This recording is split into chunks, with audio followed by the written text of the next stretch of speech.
Welcome back. This is still the BDTV Breakfast Show, and this is the social listening segment. This is where we check out some of the stories making the rounds on social media. My name is Elizabeth Musa, and joining me this morning is... Very good to have you this morning. I mean, the conversation this morning could be a little bit juicy. Our seats are on the cool seat.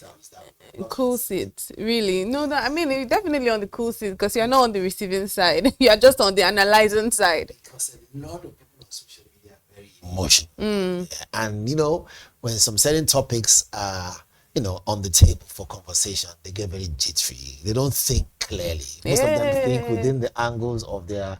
where the limit where their nose is. They don't see above. All right. I think at this point, you're already trying to give them a peek into what the conversation we're about to have. I'm warming up the table. Because then if I'm a viewer, I'm thinking, what's he talking about? Jittery, jittery, emotional. What are you talking about? But let's begin this morning where a 15-year-old Nigerian student called Agbo Adoga from the Graceland International School in Port Harcourt has scored a perfect 1,600 on the SAT, a rare global achievement. But despite this, he may miss representing Nigeria at the International Mathematics Olympiad in China after the Ministry of Education reportedly refused to sponsor him, citing lack of funds. Worse still, reports say the government blocked private individuals from sponsoring him, and Nigerians online are angry, calling it another example of how the system fails brilliant young minds. We'll see a little bit of how Nigerians are reacting to this story online. Firstly, congratulations to this young boy. It's just making us proud. When I see young people doing excellently well, at that stage, it's kudos to the parents, kudos to the teachers, kudos to everyone who has supported them. But yeah, let's take a look at some of the reactions online and see how Nigerians are reacting. Show the Void Elder says, now tell me, will this boy ever be proud of being a citizen of Nigeria if he misses this once in a lifetime opportunity? We keep saying we're the future of leaders of tomorrow, yet there's no support for us. I agree. Mafia Boss says the Nigerian leaders are still unable to link development to education. Some countries figured this fundamental truth over 500 years ago. They think that generating revenue and building is enough. No country can rise without a very serious investment in education, especially science and technology. Most definitely. Till we have more reactions. Figure007 says, and don't let us forget, JAM, Ministry of Education, makes billions of naira yearly from our dear children, but cannot sponsor a single child for how much? Worse, they will spend 10M. Anyways, it's well. That's our best line in Nigeria. It's well. It's our best phrase. It is well.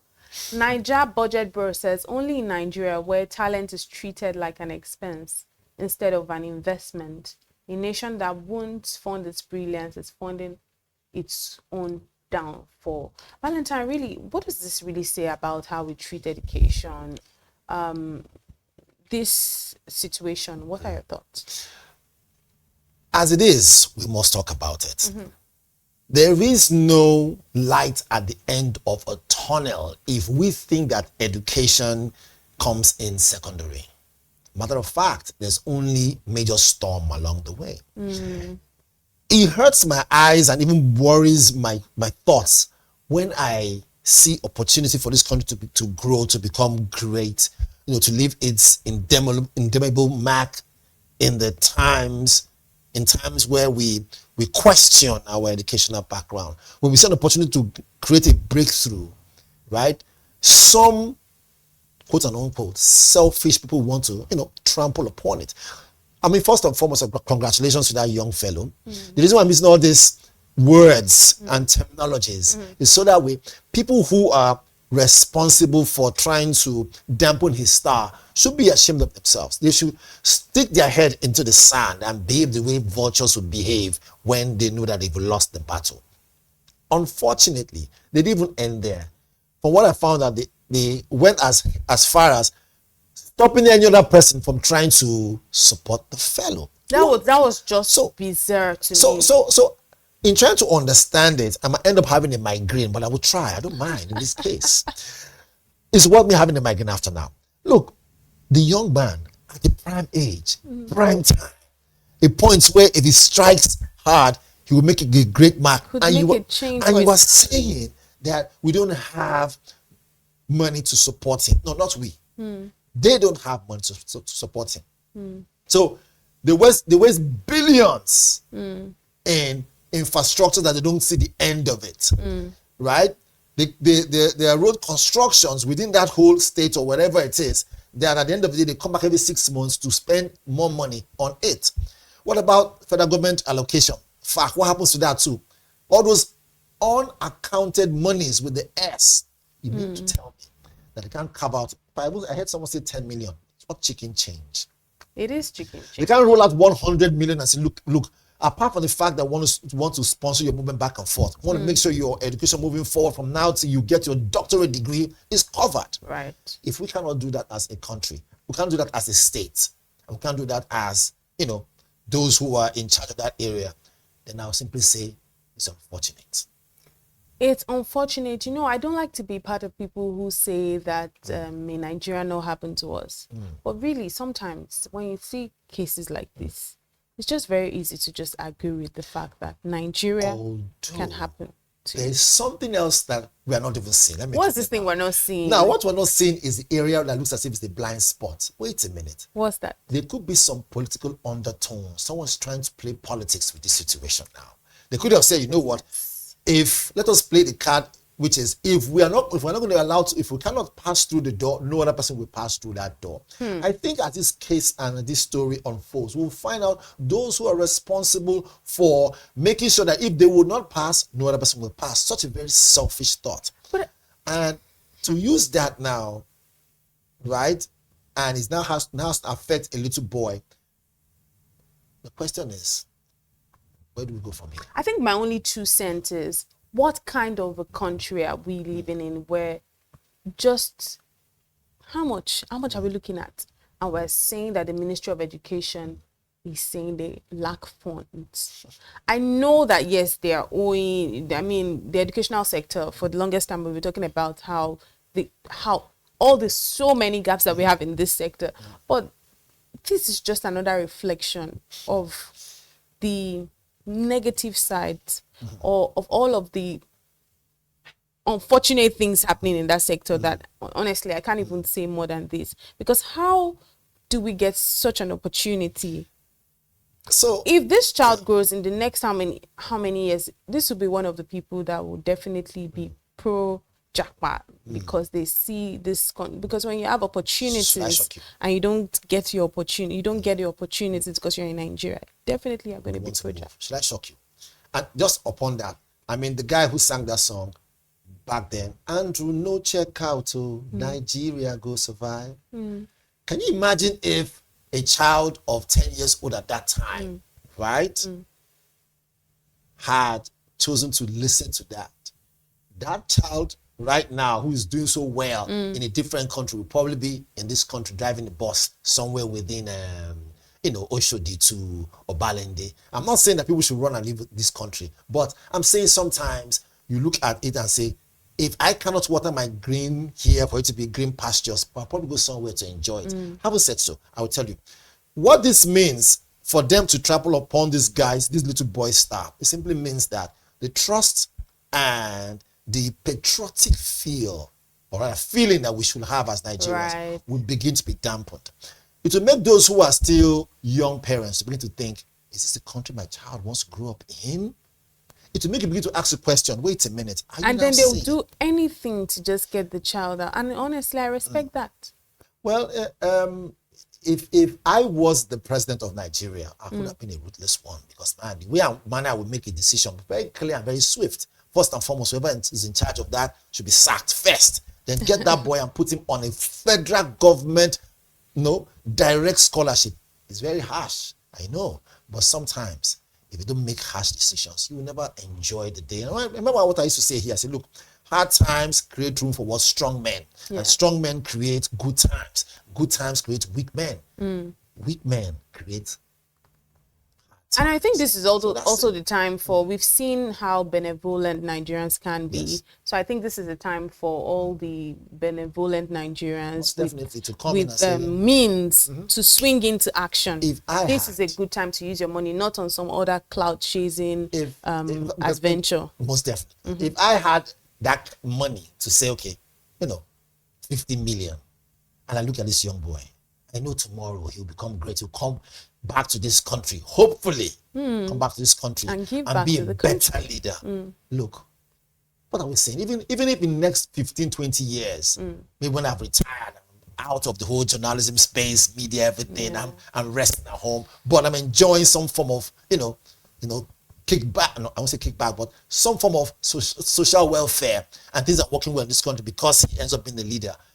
Wouldn't have won? Absolutely. So honestly, this is just a honest call for people to give back. If you have the opportunity, and if you come across this story sometime, you might want to swing into action. This would be a good cause. There's the money part to that. There's a good economic part to that. If any goodwill Nigerian decides to support him, if he moves there, succeeds, and comes back and creates what we call multiple effects and create chains of different businesses, bring those ideas to this country. If it's technology, use his mathematical skills.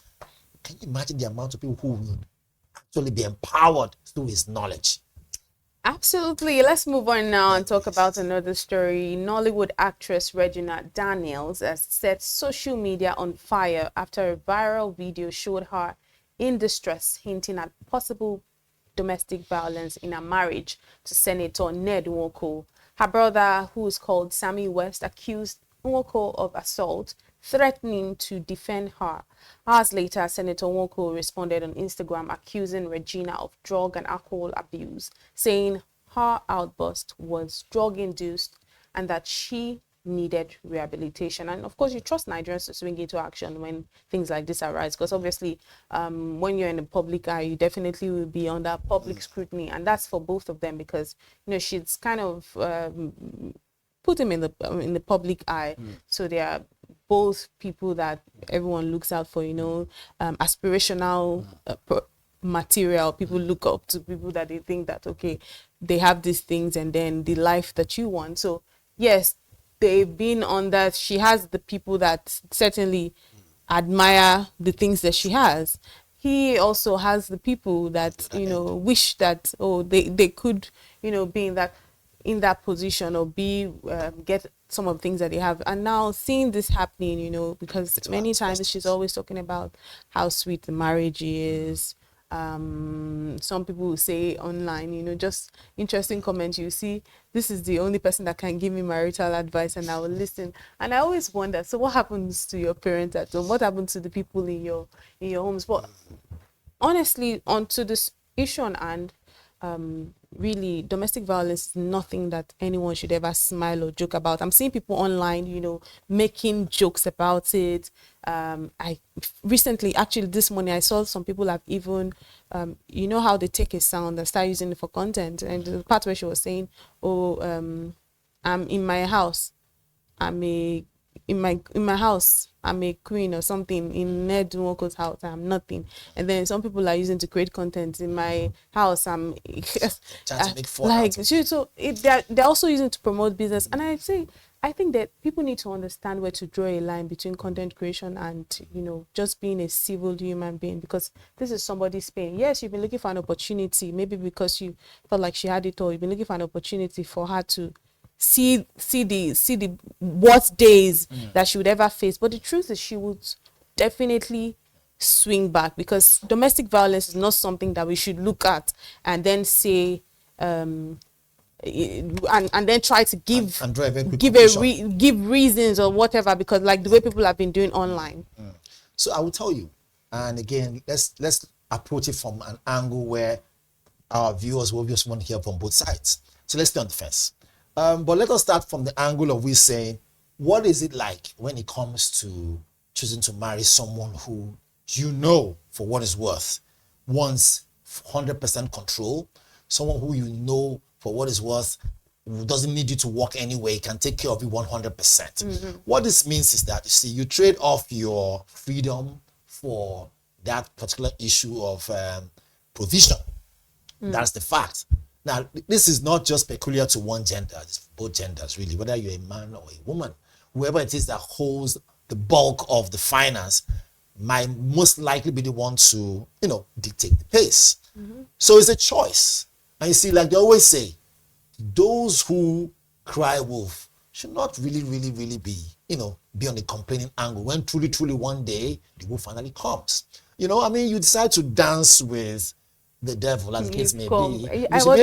You should be able to be prepared. This proverb. You should be prepared, to have some little bonds. So is the devil. Now, I've not called names, but give and take. Every human being can either be a saint or a sinner, as the case may be. Situations will bring out these things out of. Having said so, since it's not a marital class or relationship session, what is, for me, I always like to look at the business angle of every situation. As strange as it might sound, I would say it. Okay, but first and foremost, sorry that your marriage is experiencing this up and down, Regina Daniels. But what if it's content? But again, I was coming there. So sorry about that first and foremost. Again, you are the one in it. Those in glass should not throw stones. I leave it at that. Let's look at the business angle of it now. What's the business angle? It will shock you. The amount of people who are already getting a lot of likes, a lot of followership, and a lot of attention with this particular issue now, look, I'm about to smile to the bank, because with those content, you just said it now, people are creating a lot of content. Oh, my house, I'm this or that or that. They begin to drag attention. That's on one end. Now, the part where most people who obviously are like their major clients when it comes to buying stuff for the house, when it comes to buying, purchasing stuff in general. Marriage is experiencing a lot of turmoil back and forth, no matter what the case is, whether it is drug or infidelity or whatever it is. Those fundings will not come any longer. Yes, you can't go on social media and then accuse your husband of doing this or doing that. He will cut off his funds first to make sure he cripples you, which is a basic thing. And if you have other monies in your bank, which for what it's worth is the one I gave to you, they can simply just freeze your account, making you even more frustrated. And that can push you to doing drugs. But whichever the case is, which means her spending power will reduce. Those who she used to patronize will experience some downtime in their business. That's how I see the thing. So it's a good give and take. As much as we wish that she gets out of that issue and give proper content. For now, those who are content creators will enjoy what's happening. I wish her well that she gets out of it. It's just time for us to see some of the comments on social media. Reconcile? No, I don't. If this case of, he said something. If it's really this case, he said that she is into drugs. For him to have said so, I don't think that is something that happened today. Maybe has been covering up for her for a long time. Yes, but you know why this is a problem. You know how, and she has accused him of what? Hold on, of domestic violence. I've seen those videos. So, but the thing is, why people are going to, if he's not able to provide substantial evidence, why it's going to be an issue is, why was it after this? Because we've seen this pattern. This pattern plays out has played out in different situations, from the Fani Kayode and Precious situation to the Two-Face and Annie situation, where it's like after some incidents play out, then they now come out and say it's like a counter. It's like counter. It's like you now come back and say, so why wasn't this known earlier, right? Yes, granted, you might be trying to cover it up. I mean, it's your spouse, just trying to manage the situation, but it's always like, why wasn't this said? It's like when you're having a fight with somebody, and then when you now mention this, they now mention that's like, so why didn't you mention this thing earlier? It's like, where you wait, it's more like just a defense mechanism. And then, social media VAR, as I've talked about the video, analyzing the video, that said the video had started out, quiet, and then then they started hearing sound. So someone like Very Dark Man had mentioned, analyze the video. Like I said, it's social media VAR. Had mentioned that in a situation like that, where you supposedly say she was breaking stuff at home, then why was the video, if you're filming that situation, there should be sound, there should be sound of maybe things that they were saying, argument or whatever. But it was like that place that there was no sound. Because truthfully, you can't just film such a thing and there's no sound, maybe conversations, altercation. So it's looking like that place was taken away, maybe because there's something implicating there. That was said. So you are taking only the part that might. So this situation, honestly, there have been people on social media who are of the opinion that, as always, because like I said, you do know why people enter into unions like this. It's just like a way out of, some certain financial burden. Yeah, burden. And honestly, in Nigeria, that's kind of like the order of the day most of the time. Well, but you see a situation where, in this case, she's in this position now, and there are already speculations that she will definitely go back and beg. I mean, you see, they say, excuse me.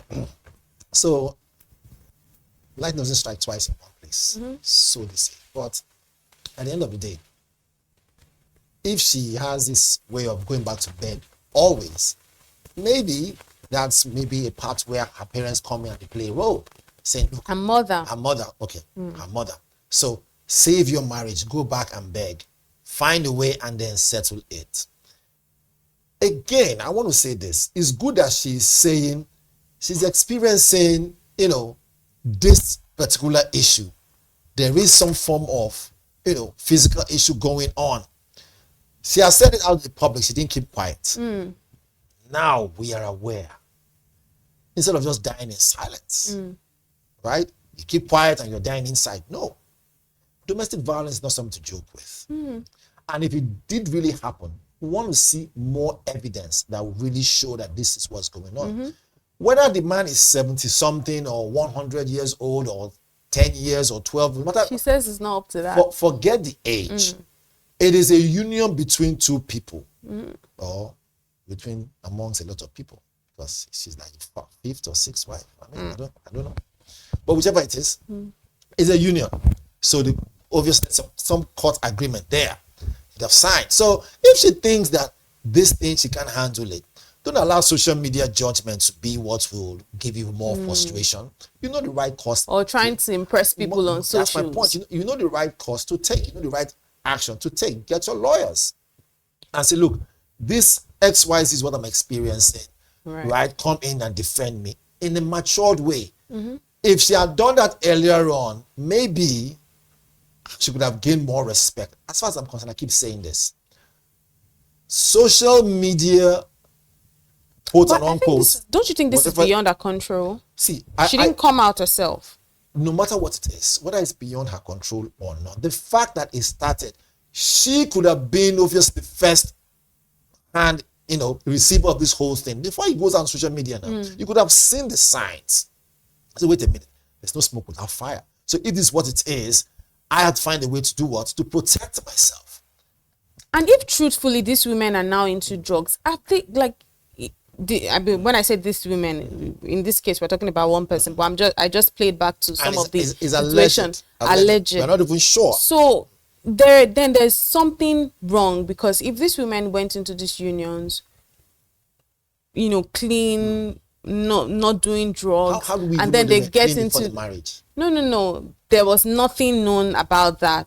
But then they get into these unions, and then suddenly we're hearing that when things go haywire, then you now hear the man say, oh, she's into drugs, she's into this, and it tells me something. So what happens in this union, and why do they suddenly become these people when they get into the union, if it's true? Again, they say the worst of anybody can come out when pushed to the wall. Right. No matter how small the person is. If the person is pushed to the wall, you have no other choice but to bounce back. And one of the things that I keep telling people, when you're going through a lot, be careful the friends you have around you. Because those are the ones that can either lead you astray or lead you to the path of recovery. I don't know her circle of friends. She's not my friend, so I don't really know, what's all that circle. But for what it's worth, history has always proven this thing over and over and over and over again. Right. That look, when you're going through stress, you are vulnerable at the time. Choose the people around you carefully, because those are the ones that you can either fall back on for proper advice, or the ones that will sell you off at the quickest of of any issue or on a heartbeat or whatever it is. Right. I haven't said so. It is what it is. She has come up on social media now to now say this is what she's going through. This is the question now. How will she mitigate it for it not to get totally out of control? We've seen a couple of times go and kneel down and tell the man that he's sorry, that she's sorry. I haven't seen. I saw one on social media where she was kneeling down, saying, "Look, it won't happen again. You're my husband," and everything like that. Really? It is. Yes, it is social media. This was previously, before this new one came out. It is social media. It is what it is. Social media. Not everybody takes it seriously, but it so happened to be, call it as you may, some kind of way of information. Quick information. Whether or not it's doctored, you don't know. Whether or not it's premeditated, you don't know. But at the end of the day, what this means is that those out there who want to get married for money, get married for the comfort, get married because they feel that this is the way out of poverty. The question is this: have you thought about it properly? Because when you say you do, truly, truly, it is for a lifetime. Something has to give. And then wedding, like I keep on saying, is a one-day thing. Marriage is a mile and age. So are you ready for it? There must be a point where you see a lot of things that you don't like. And by the way, speaking of what you don't like and what you like. We have to go though. Yes. How do we, well, what makes us think that he didn't know that she was into drugs before they got this far? I mean, this question is not even, I don't even know if it should be a question because we don't even know for sure if she's even into drugs. If at all. So it's not even confirmable. I mean, all we just have is he said, she said. We need the facts. We need which is substantial evidence. Exactly. Before we begin to base our own conversation around exactly. it. So, but we have to go. Based on it being, like they say, we have to go. Thank you so much for your analysis today. And I do hope that Regina Daniels, Senator Ned Nwoko are fine wherever they are, and I hope that we see a very stable end to this entire thing, and they'll be fine, and they'll be fine and come to social media and we'll smile again. But till then, domestic violence is not something for us to smile at any point in time. Should you be a victim of domestic violence, run away. That's why we leave it this morning on the BDTV Breakfast Show. This has been the social listening segment. My name is Elizabeth Musa. I'm Monyeka Valentine. Until tomorrow, stay safe.